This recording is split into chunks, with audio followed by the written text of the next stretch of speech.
Assalamualaikum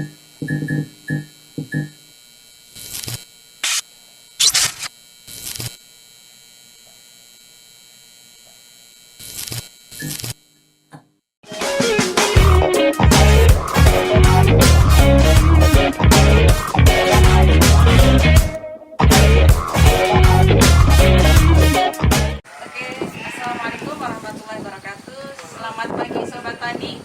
Pagi ini kita akan berbincang-bincang santai dengan owner UD Kambing Purja, Pak Alex. Yang kita akan berdiskusi banyak tentang bagaimana kemitraan kambing dan domba yang ada di UD Kambing Purja ini. Sini kita akan berbincang. Beliau ini adalah Pak Martinus Alex dan ini Bu Ayu. Kita akan berdiskusi, berbincang santai lah. Kita ingin menimba tentang bagaimana UD Kambing Purja ini. Pak Alex, selamat pagi Pak Alex. Oke, bisa perkenalan dulu Pak Alex ya, kalau Sobat Tani kita kenal siapa sih Pak Alex ini?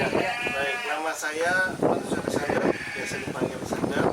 Saya peternak mulai tahun 2007, dari mulai penemuan domba hingga tahun 2012 baru mulai tumbuh sebetulnya ya. Dan setelah itu disusul oleh breeding, dokter, awasi dan mulai 2018. Dan kami mulai gencar melakukan kemitraan di mulai tahun 2019. Ya, karena kami lihat bahwa kalau kita ingin berkembang lebih cepat dan lebih banyak mesejahterakan peternak yang agung dan sebagainya, maka kita harus banyak melakukan kemitraan. Tidak bisa kita egois kita kita sendiri. Sudah berapa mitra Pak Alex? Sejak 2018 ya tadi? Ya, total ya kurang lebih 47 orang. Itu tersebar di mana saja? Iya, rata-rata tersebarnya nggak banyak. Di sini ada, di Gunung Kawi itu 40 orang. Terus yang kalau di sini 7 orang. Sekarang kami ada tiga lagi, dari Apen, kami sebagai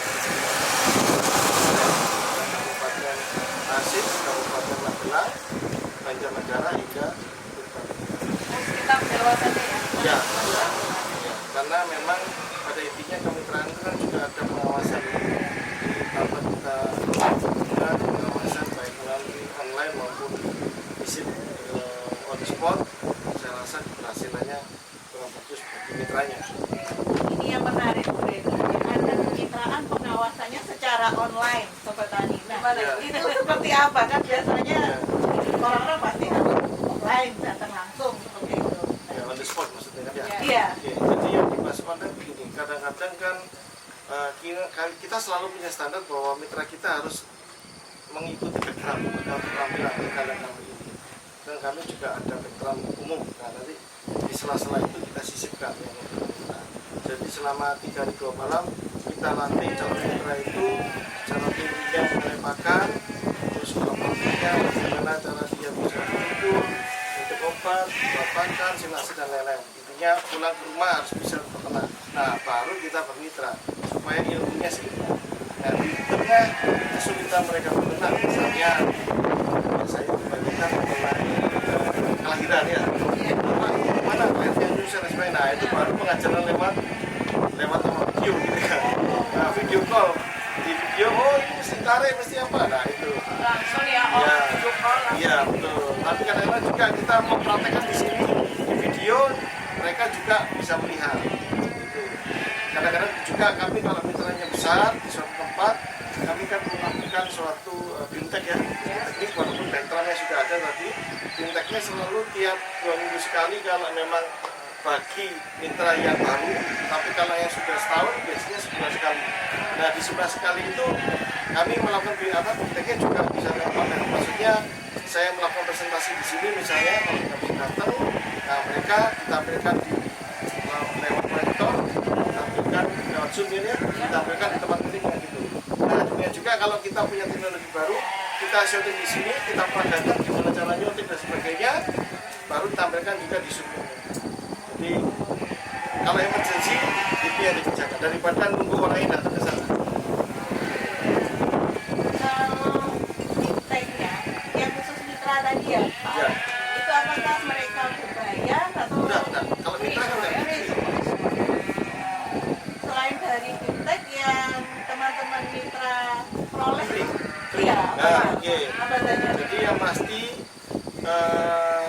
karena kita kemitraannya adalah mitra itu sebagai pemelihara kepentingan sampai lahir, maka mereka mendapat tindak penting. Mereka melihara, dia lahir. Ya, setelah lahir nanti ibunya kawin ulang dengan kami, anaknya dipelihara hingga besar berat 30 kiloan baru dijual. Nah, dalam proses itu mereka mendapatkan konsentrat ya beli, kalau pakannya mereka buat sendiri ya untuk hutan. Itu juga nanti dibekali ya untuk buat pakan. Iya, iya, buat pakannya kalau konsentrat dari sini. Tapi kalau cara buat silase benar dari mereka. Nah, konsentrat yang dari kami itu at cost.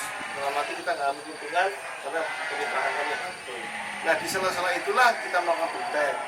Nah, kalau misalnya ada contoh emergency seperti barusan PMK kan? Nah, kita itu hingga saat ini kita berikan gratis retitasi untuk penyemprotan berkala pencegahan PMK. Ya, retitasi itu kan untuk mengkondisikan kandang mereka dalam keadaan asam. Jadi kan PMK ini beda dengan virus yang lain. Sebenarnya cukup dengan retitasi kondisinya lebih mereda. Nah, itu kita bimbing gimana caranya membimbing kakinya, menyemprotkan dan sebagainya, itu free semuanya. Jadi ya kita harus mengkombinasikan antara mana sosial, mana berbayar. Kalau produksi kita berbayar, tapi kalau yang proses pendampingan semuanya tidak free.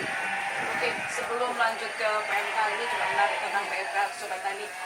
Nah, kenapa dari barutan 2007 ya, Ya. Pak ya, sampai sekarang Borja? Ya. Apa yang menarik dari Borja? Oke, jadi kami kan 2007 sampai 2010 itu tidak breeding kambing bur, Iya. tapi cuma pengembangan domba saja. Ya. Nah, dari situ kita lihat kita membutuhkan bakalan yang bagus dan banyak. Nah, 2010 kita berkenalan dengan Unipro, ya kita diajari bagaimana cara breeding kambing bur. Nah, itulah bahwa kalau genetik kambing pedaging kita seharusnya memakai kambing bur. Maka kita mulai mengkawin silangkan antara kambing bur dengan kambing lokal Jawa Radu. Nah, brandnya kita namanya kambing Borja itu tadi. Mulai 2009 sudah berkembang sampai sekarang. Dalam arti banyak sekarang petani yang sudah mengenal keunggulan dari kambing Borja atau di tempat lain namanya Burawaha ya kan? Atau apalah PI dan sebagainya. Ini hasil persilangan. Nah, kalau untuk yang domba Dorsim itu kan kami rilis mulai 2018. Kami juga salah satu sebagai pelopor yang mengajukan kegiatan untuk introduksi genetik barunya itu. Untuk Dorsim itu, Dorsim juga sama, istilahnya domba rasik, domba persilangan ya, dari Dorper, Awasi dan sebagainya. Sudah ada SNI-nya kan kalau yang Dorsim ini? Semuanya belum ada SNI karena kan masih hasil persilangan. Ya. Tapi ada proses ya. Sudah proses ya. Kalau kami Borja itu tinggal selangkah lagi sudah diarahkan oleh Komisi Bibit untuk bisa diarahkan sertifikasi ya. Sertifikasi untuk berikutnya. Sebenarnya apa sih syaratnya supaya bisa bermitra itu Pak?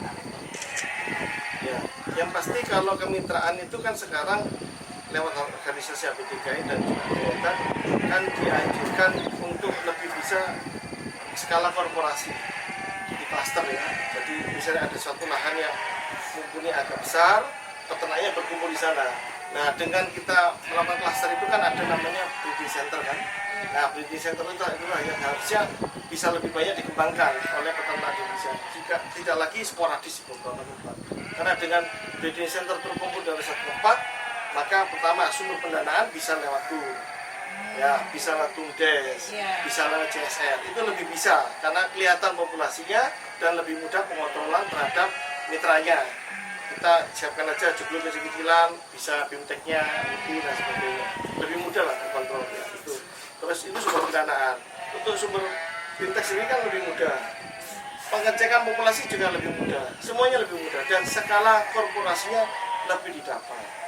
Jadi kalau kita butuh konsentrat, kan mereka seberapa murahnya mereka produksi sendiri pasti lebih murah kalau kita fabrikasi lebih banyak kan.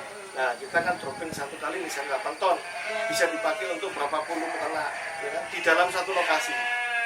Jadi sebenarnya di tempat ini kita memberi contoh klasterisasi, makanya di situ disebutkan klaster Navi Farm. Ya, karena di sini sebenarnya ada 5 mitra kami, tapi kebetulan ya di sini, tapi kebetulan memang mitranya yang dalam petik duitnya agak banyak, jadi kandangnya besar-besar, populasinya banyak. Gitu. Ya. Ada berapa populasinya di sini, Pak? Di sini total 1.700. 1.700. Breeding semua. Breeding semua. Ya. Jenisnya? Jenisnya kebanyakan di sini memang produksi domba lokalan ya, domba lokal bunting dengan doper, kalau kambing lokal bunting dengan bur. Ya, dengan doper bisa, dengan awasi bisa, dengan fanroy. Bunting ada yang lahir di sini, Iya. ada juga yang kami setorkan ke mitra. Nah, dan ada juga yang kami jual bebas untuk membantu peternak lain yang kurang mampu untuk membeli genetik bagusnya, genetik unggulan introduksinya, dokternya itu kan harganya cukup mahal. Nah, kita siapkan buntingan dengan harga lebih terjangkau. Jadi harapannya semua orang banyak yang bisa merasakan betina bunting dengan genetik bagus, mereka lahir di kandang mereka tanpa harus keluar modal banyak untuk beli jantannya. Oke, selama sekian tahun dalam mendalami kemitraan ini ya Pak Alex ya, pernah nggak mengalami sama yang banyak kan? Ya. Mengalami kerugian, hambatan, atau Banyak lah. Tidak ada yang suatu kemitraan itu yang berjalan mulus ya.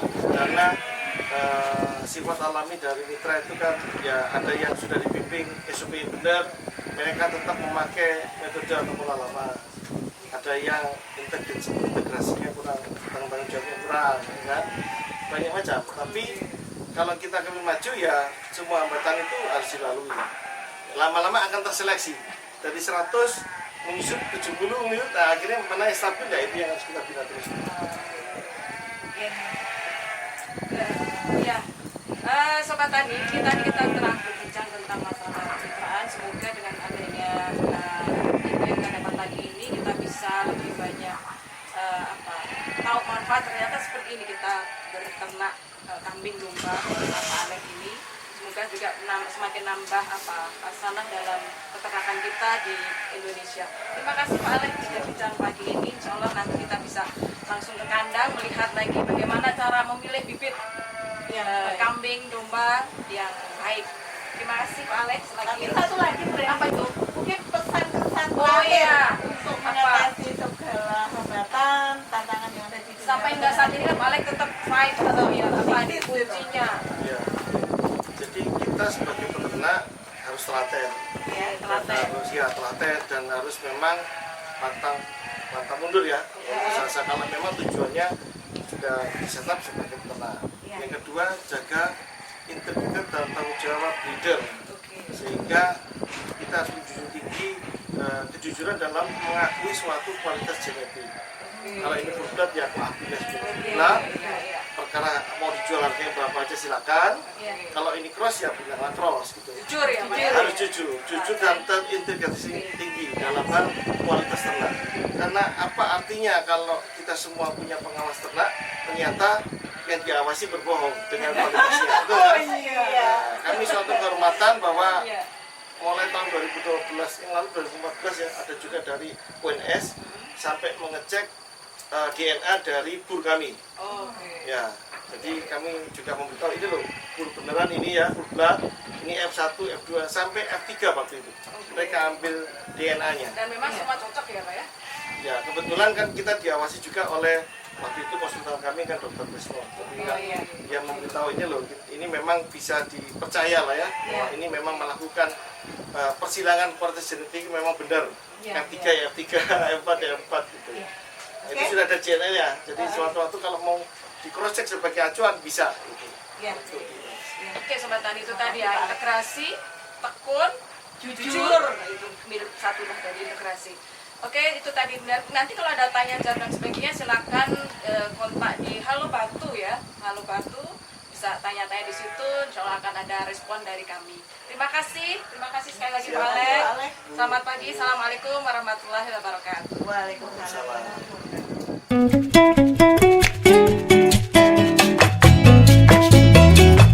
Kita sekarang sudah di kandang domba. Silakan Pak, mungkin bisa dijelaskan ini jenisnya apa, kemudian F berapa, dan bagaimana cara memilih bibit yang baik untuk jenis domba ini. Jadi dipegang ya. Nah, ini adalah grade full blood dorper ya, full dorper. Dilihat dari pertama ya, ini kecembungannya ya kan, corak warna walaupun memang kadang-kadang ada putihnya dikit ya. Lebar dada ya. Terus masuk lipatannya ini ya, udah kan ya. Terus panjang tubuh dan sebagainya ya, sama ketebalan. Nah, ini adalah ciri-ciri kan pedaging ya, full blood. Nah, nanti kalau sudah dikroskan nanti saya perlihatkan hasil cross-crossannya. Nah, cross full blood dengan full blood sendiri memang akan ada bedanya, baik dari segi corak warna maupun dari postur badannya ya. Nah, ini adalah persilangan dari full blood tadi ya dengan domba lokal ya. Kebetulan kami domba lokalnya yang ini memakai genetik cross excel yang banyak ada di Lumajang, terus Jember, Banyuwangi, itu kan banyak cross excel ya. Kalau yang di daerah Wonosobo juga ada beberapa namanya cross excel. Oke, batur ya cross excel. Nah, lihat aja sudah bagus tapi tidak sebagus yang full bloodnya ya. Corak warna campur-campur ya, bisa ada beberapa spot ya. Jadi warna tidak harus solid di kepala, tapi bisa di banyak spot dia menghasilkan warna ya. Untuk pantatnya sudah ketipe pedaging, lebih besar daripada domba lokal ataupun prosesnya sendiri. Ketebalan dagingnya juga sama. Ya, nah inilah yang akan menjadi domba masa depan untuk hasil persilangan F1-nya. Jadi cukup kalau kita mau sebagai konsumsi, sebagai fun stop, cukup kita pelihara aja. Kita sebagai potongan. Nah, kalau kepingin ini sebagai sumber bibit bagi peternak yang kurang mampu di daerah, ya berarti dia beli jantan sama betina saja. Nggak harus bulat. Karena kalau pakai bulat, akhirnya upgrading menghasilkan F2. Ya, bukan yang F2. Ini grade F2, kodenya XD2 ya. Kalau lihat dari perwarnaan, udah hampir mirip kan ya dengan full blood ya. Tapi tetap ini F2, grade-nya F2 ya. Nah, dia akan sudah lebih lebar, lebih pendek, tapi porsi fenotipnya sudah lebih mirip Dorper. Mantapnya. Nah, pantatnya juga sudah lebih tebal daripada F1-nya. Ini kalau kita lihat ekornya dipotong gitu. Ya, untuk sebagai penanda saja bahwa ini grade-nya grade F1. Tapi kita untuk F1 jantan, karena kebetulan F1 jantan masih dipakai untuk kurban, jadi kita jarang dipotong ekornya. Tapi karena ini sudah kelas bibit, jarang, karena harganya lebih tinggi, jarang dipakai untuk kurban, maka kita potong. Oh gitu, jadi Ya. dipotong Ya, sebagai penanda saja ya. Nah, ini nantinya ya, diharapkan dia F2 kawin sama F1 betina ya, F1 betina ya, kawin silang, ya itulah seharusnya menjadi kompositif di situ. Colornya adalah doreng ya, Dalmatian. Nah, karena kebetulan kami punya white Dorper. Di Indonesia nggak pernah ada yang punya white Dorper, hanya saya saja. Kebetulan saya masukkan ini white Dorper. Ibunya kawin dengan bapaknya white Dorper kepala hitam. Nah, saya pikir kan anaknya menjadi kepala hitam, ternyata keluarnya doreng terus. Nggak bisa keluar kepala hitam gitu loh, doreng terus. Tapi fenotipnya seperti Dorper dia. Lebar dada, panjang, ini nggak bisa dicuri. Walaupun orang mikir, Pak ini cross Pak, diakui itu sebagai full blood. Beda kan dengan cross yang tadi.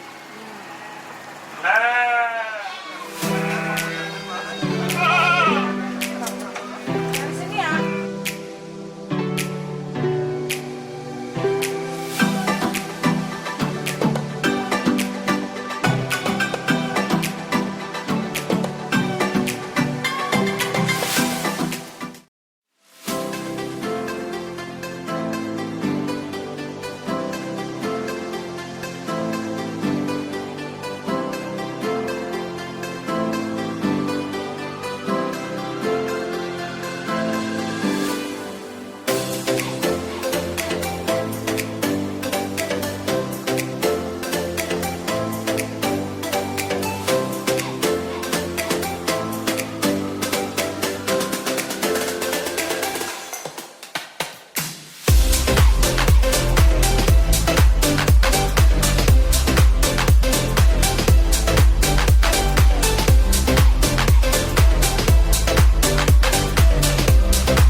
Pak.